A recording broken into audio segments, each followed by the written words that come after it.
बिस्मिल्लाहिर्रहमानिर्रहीम अस्सलाम वालेकुम। एजुकेशनल साइकोलॉजी लेसन नंबर 16 के साथ मैं हूं आपकी खिदमत में अरसलान अली। इस लेक्चर में हम बात करेंगे लर्निंग के मुतल्लिक कि लर्निंग क्या चीज़ है और मुख्तलिफ जो साइकोलॉजिस्ट गुजरे हैं उनका क्या पॉइंट ऑफ व्यू था लर्निंग के हवाले से। सबसे पहले लर्निंग की डेफिनेशन नोट कर लेते हैं हम। लर्निंग एक ऐसा अमल है जो आपके बिहेवियर में और आपके नॉलेज में एक तब्दीली लेकर आता है। ये तब्दीली या तो ऐसी होती है जो आप चाहते हैं, जो डेलिब्रेटेड होती है, या फिर ये अनइंटेंशनल भी हो सकती है। ये तब्दीली बेहतर भी हो सकती है और बुराई के लिए भी हो सकती है, दुरुस्त भी हो सकती है, गलत भी हो सकती है और कॉन्शियस और अनकॉन्शियस भी हो सकती है।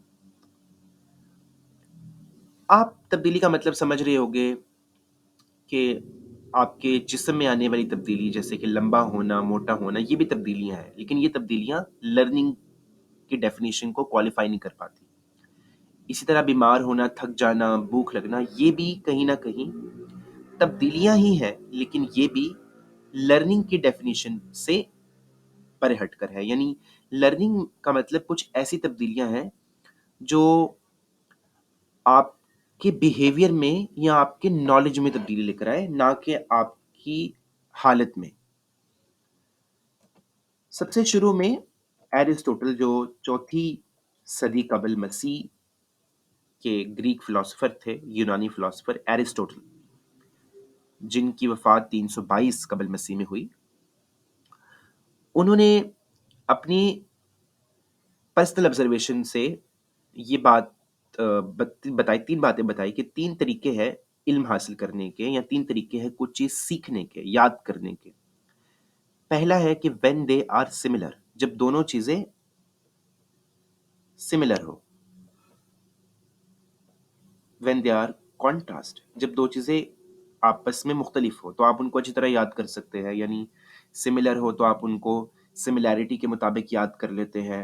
अगर ऑपोज़िट हो तो आप एक कॉन्ट्रास्ट बना लेते हैं कि ये वाली ट्रू था और ये वाला फ़ॉल्स है, इस तरह याद कर लेते हैं। या तीसरी चीज़ है, जो सबसे इम्पोर्टेंट प्रिंसिपल है, कॉन्टेग्विटी, कॉन्टेग्युअस।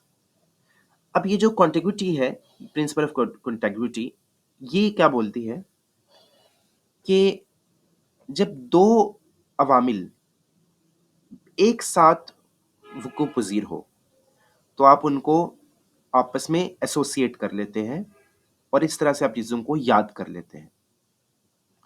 When two or more sensations occur together often if enough, they will become associated. और इसी प्रिंसिपल ऑफ कॉन्टिग्विटी से हमारे पास क्लासिकल कंडीशन आती है, जो कि एवन पावलोव ने, जो कि एक रशियन साइकोलॉजिस्ट थे, उन्होंने पेश की थी क्लासिकल कंडीशनिंग। क्लासिकल कंडीशनिंग क्या होती है, ज़रा इस पर बात कर लेते हैं। पावलोव जो थे, उन्होंने एक 3 चीज़ों का इस्तेमाल किया। एक बेल का इस्तेमाल किया, एक कुत्ते का इस्तेमाल किया और साथ ही उन्होंने कुछ फूड का इंतज़ाम किया।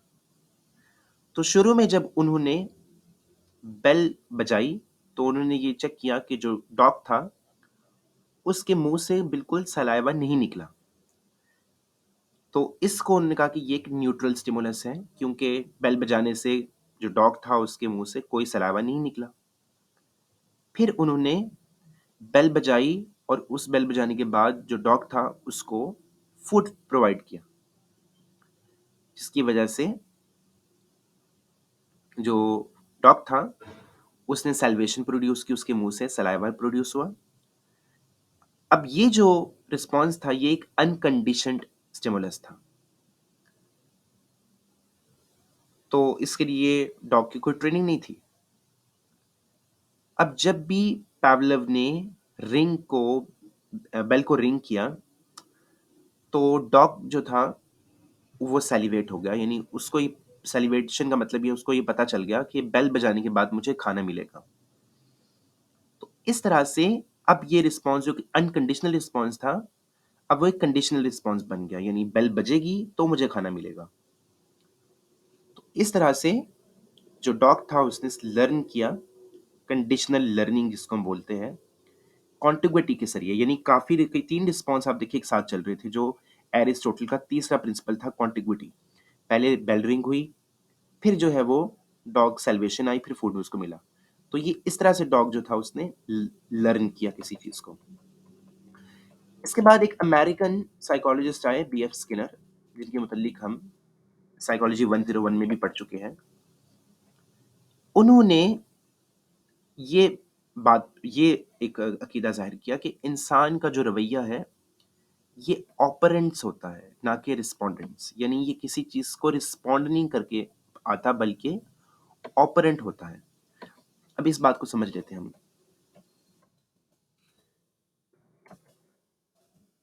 कि बिहेवियर लाइक रिस्पॉन्स और action is simply a word for what a person does in a particular situation. यानी खास हालत में एक इंसान जो कुछ भी करता है, जो रिस्पॉन्स या जो एक्शन शो करता है, उसको आप बोल सकते हैं ये उसका बिहेवियर है। अब ये एक ऑपरेंट है, ना कि रिस्पोंडेंट है। मिसाल के तौर पर, as behaviour is ongoing, a given consequence becomes an antecedent for the next A, B, C sequence।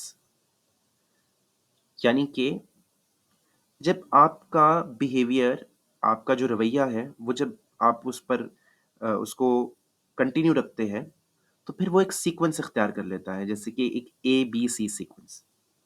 और इस तरह से आपका जो बिहेवियर है वो रिपीट होता है उस सीक्वेंस के मुताबिक। मिसाल के तौर पर, आप अगले बंदे को भी पता चल सकता है, अगर वो आपके बिहेवियर को रीड करे, कि अब इसका क्या बिहेवियर होगा, इस कंडीशन में इसका क्या बिहेवियर होगा, इस कंडीशन में इसका क्या बिहेवियर होगा।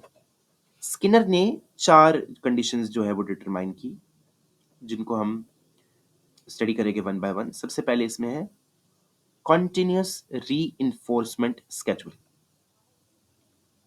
पहली, इसमें एक रीइंफोर्सर जो है वो प्रेजेंट होता है, जो आपको रीइंफोर्स करता है आफ्टर एवरी एप्रोप्रिएट रिस्पॉन्स, हर एक रिस्पॉन्स के बाद।